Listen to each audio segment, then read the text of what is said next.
Marvin terkekeh pelan. Hatinya menolak keras untuk percaya.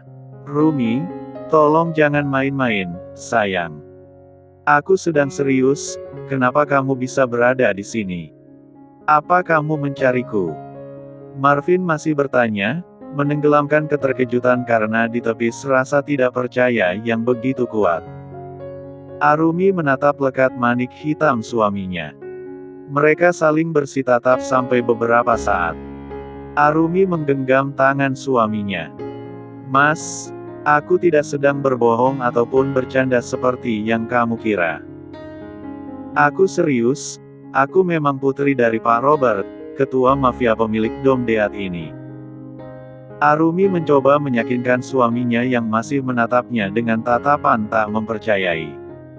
Mas, kamu tidak percaya padaku, atau tidak mau menerimaku lagi setelah mengetahui hal ini? Tanya Arumi, ada ketakutan yang begitu besar dalam dadanya. Ketakutan yang meledakkan kepercayaan dirinya menjadi puing-puing kecil yang berhamburan. Marvin masih menatap lekat wajah istrinya. Dalam cahaya temaram, Marvin bisa melihat jelas mata istrinya yang mulai berkaca-kaca. Genggaman tangan Arumi yang semakin erat, memberikan arti takut kehilangan. Marvin mengerti semua isyarat yang istrinya tunjukkan. Namun, hatinya masih kurang bisa mempercayai. Benarkah apa yang barusan aku dengar ini? Istriku, putri dari seorang mafia misterius sekaligus pemilik Dom Deat ini. Mengapa Arumi baru mengatakannya sekarang? Apa jangan-jangan, saat kemarin di makam mereka membicarakan mengenai hubungan ini makanya sampai seperti bertengkar? Batin Marvin memikirkan dengan jelas segala kemungkinan yang terjadi. Mas. Arumi kembali memanggil suaminya. Menggoyangkan lengan Marvin yang sedang termenung, entah apa yang pria itu pikirkan. Aku juga tidak mau terlahir dengan status ini, Mas. Kenapa kamu? Arumi terdiam saat kakak senior mendekat ke arah Arumi. Kakak senior mendekatkan wajahnya pada Arumi, mau membisikkan sesuatu. Marvin sangat tidak senang saat melihat apa yang kakak senior lakukan pada istrinya. Dia melepaskan genggaman tangan Arumi. Secara bersamaan, Marvin menarik tangan istrinya, melindungi Arumi di belakang tubuhnya, sekaligus mengeluarkan senjata api dari balik mantel panjangnya. Marvin tidak segan menodongkan senjata pada kakak senior. Tidak ada ketakutan sedikit pun walau sekarang mereka sedang berada di Dom Deat, markas kakak senior. Melihat Marvin yang menurunkan pistol pada kakak senior, bodyguard lain juga ikut menodongkan pistol ke arah Marvin. Marvin dan Arumi dikelilingi oleh para bodyguard Dom Deat yang menodongkan pistol ke arah mereka. Jangan sentuh istriku.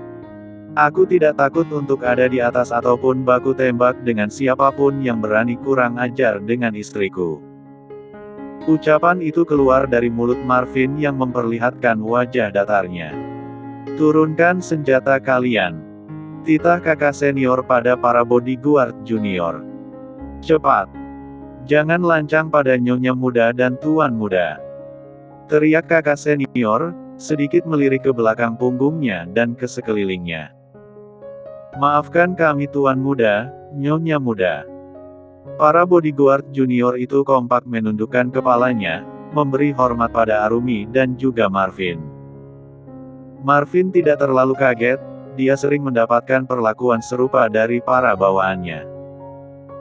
Yang membuatnya tercengang kali ini adalah, para bodyguard Dom Deat yang membungkuk di depannya, sampai kakak senior pun berkata-kata dengan ramah. Maaf, tuan muda, aku tidak memiliki maksud lain pada nyonya muda. Aku hanya mau memberitahukannya, kita tidak boleh membicarakan mengenai kepemilikan Dom Deat di sini. Anda pasti tahu alasannya, ucap kakak senior, tersenyum ramah pada Marvin. Seharusnya, kami juga tidak boleh menunduk hormat pada pemimpin kami di depan banyak orang. Tenang saja, Orang yang melihat kejadian barusan akan dipenggal di dalam, ucap kakak senior sambil tersenyum lagi. Marvin tidak terlalu menanggapi ocehan kakak senior.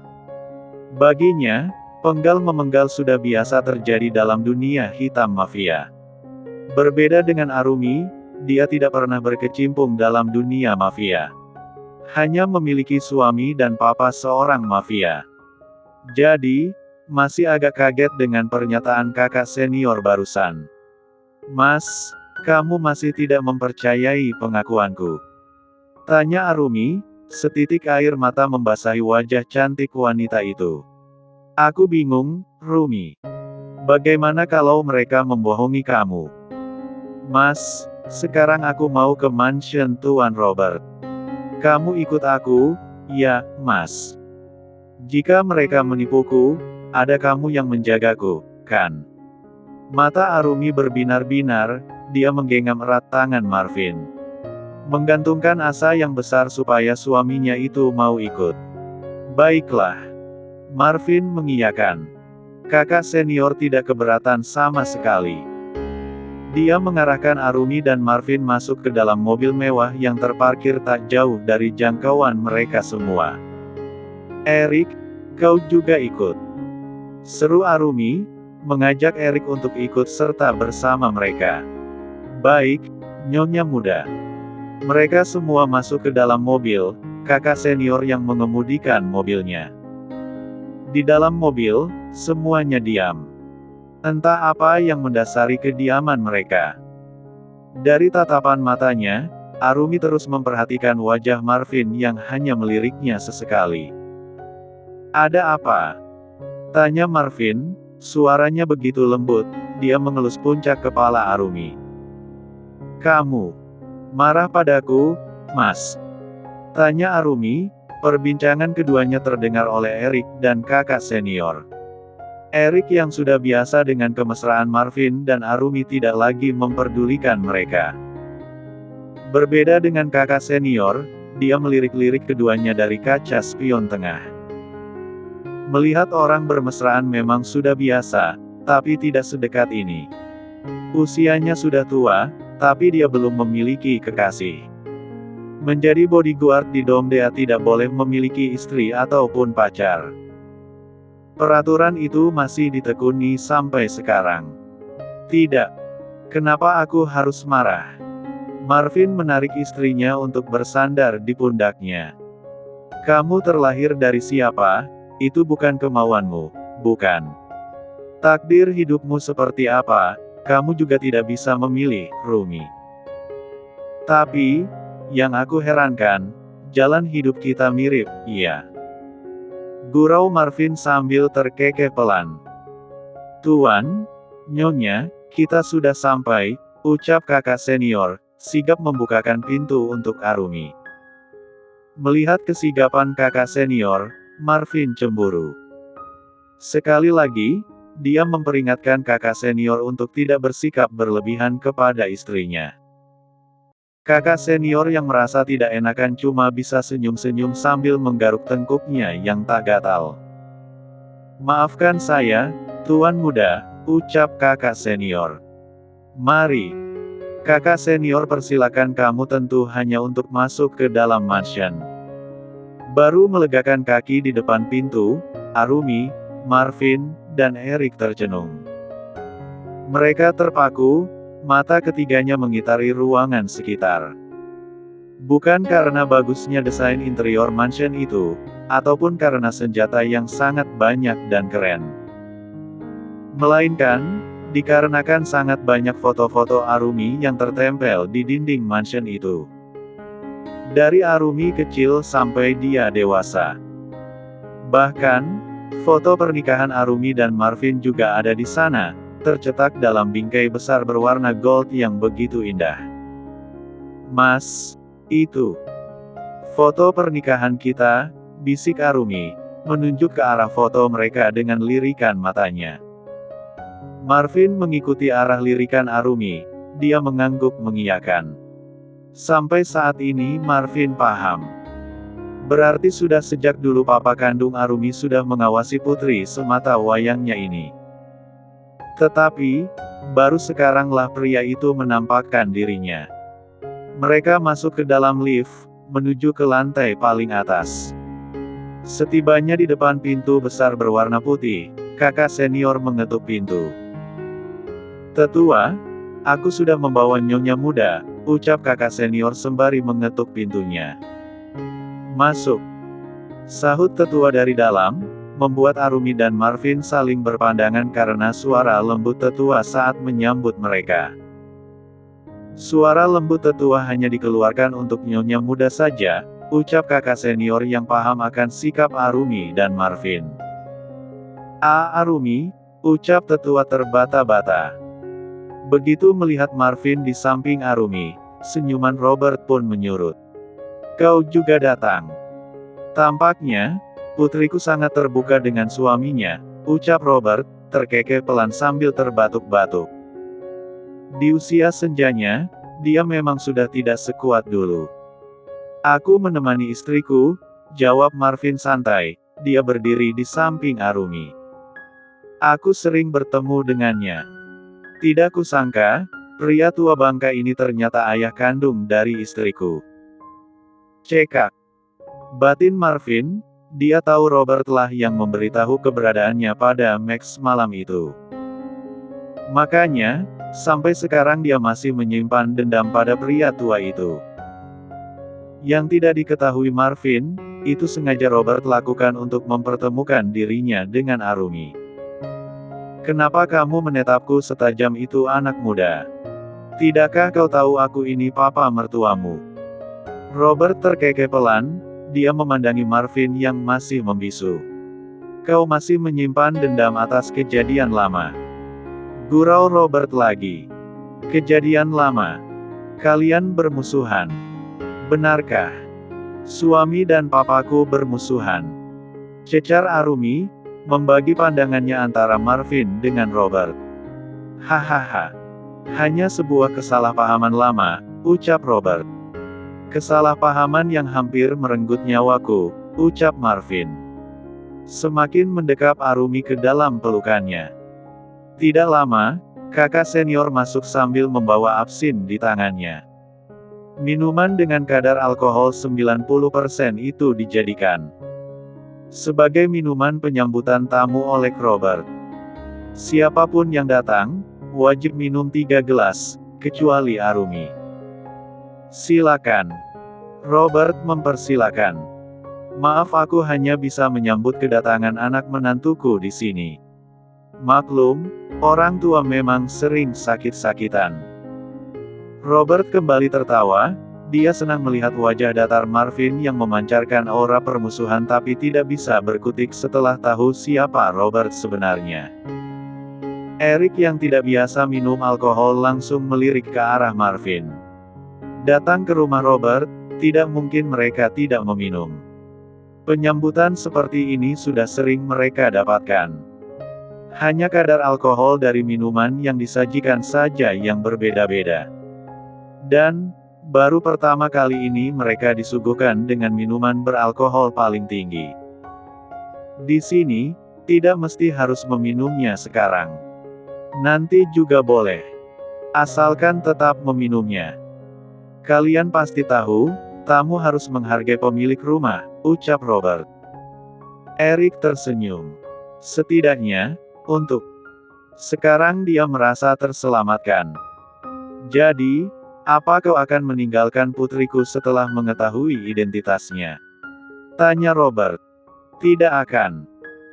Aku mencintai Arumi, tidak peduli latar belakangnya seperti apa, aku tetap akan mencintainya," jawab Marvin cepat, tidak ada keraguan yang bersemayam di wajahnya. "Benarkah?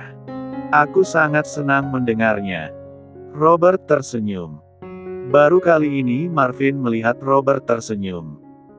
Biasanya, pria itu akan memamerkan wajah datarnya. Dan, Marvin merasa ada yang tersembunyi dari senyuman manisnya. Ada sesuatu yang tersirat.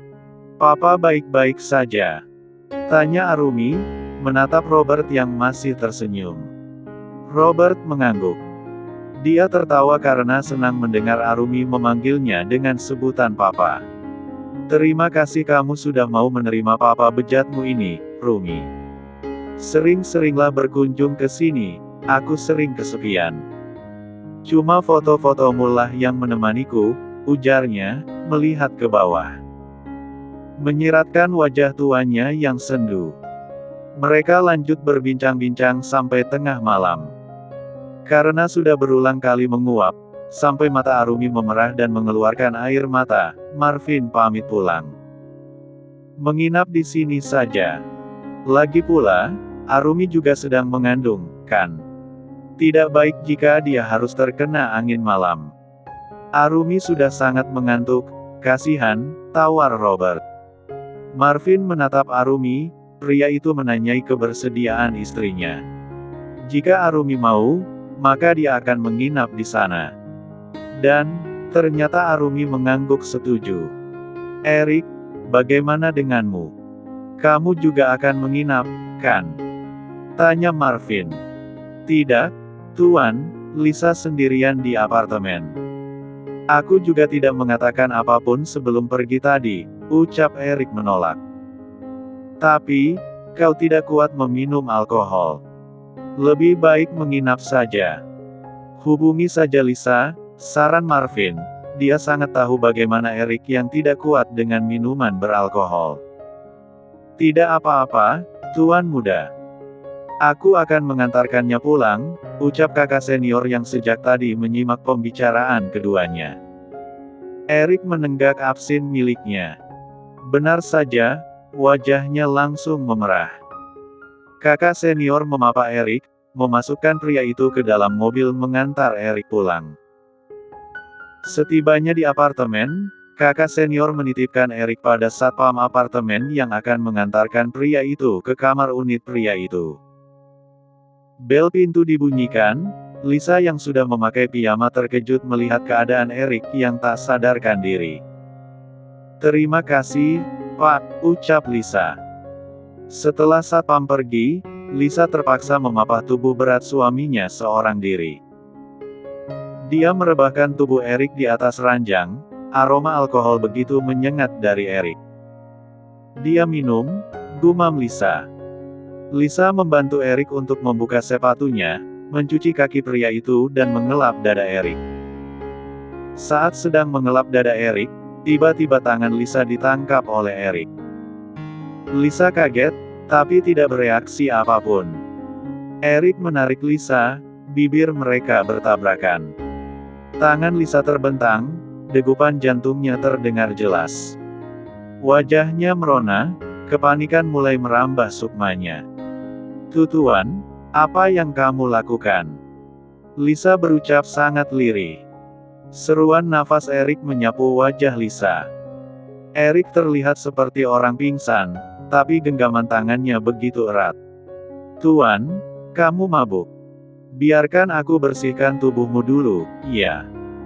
Abis ini, kamu bisa langsung beristirahat, ucap Lisa, berusaha melepaskan genggaman tangan Erik. Aku mabuk. Ya, aku mabuk sampai menjadi gila. Tergila-gila padamu, Lisa. Hahaha. Erik terkekeh. Lisa, aku sudah lama menahan diri. Setiap kali berada di dekatmu, milikku selalu berdiri tegak, kau tahu. Aku sangat tersiksa menahan semua itu. Tapi, malam ini aku memiliki keberanian yang besar. Jadi, Lisa serahkan dirimu. Malam ini aku akan mengambil hakku sebagai seorang suami. Keperau empatnanmu milikku, Lisa. Racau Erik panjang lebar. Dia bangun dan langsung merobek pi-4 Lisa dengan tenaga ekstranya. Lisa ketakutan dengan racauan Erik, wanita itu menepikan tangan Erik tapi tidak berhasil. Pria itu seperti tahu apa yang mau Lisa lakukan. Lisa berusaha memberontak pada setiap kekangan pria itu, tapi usahanya malah membuatnya semakin terjerumus. Erik menarik Lisa semakin dekat dengannya. Sebelah tangannya memegangi pergelangan tangan Lisa, sebelah lagi menekan curug L3R wanita itu. Erik mulai main satu ke matiku satu uman bib satu Lisa, menyusuri setiap inci bagianmu satu Lisa. Meng satu saplit 4 hal Lisa sepuasnya. Lisa memperhatikan wajah lelah Erik. Matanya juga sudah tidak sanggup terbuka, kantuknya mulai berdatangan bersamaan dengan rasa lelah yang menghinggapi raganya. Aku kecewa padamu. Satu kalimat itu terucap dari bibir Lisa.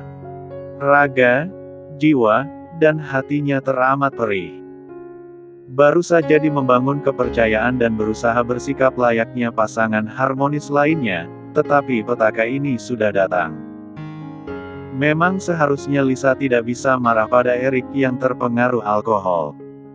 Tetapi, Lisa juga tidak bisa memaklumi hatinya yang terluka.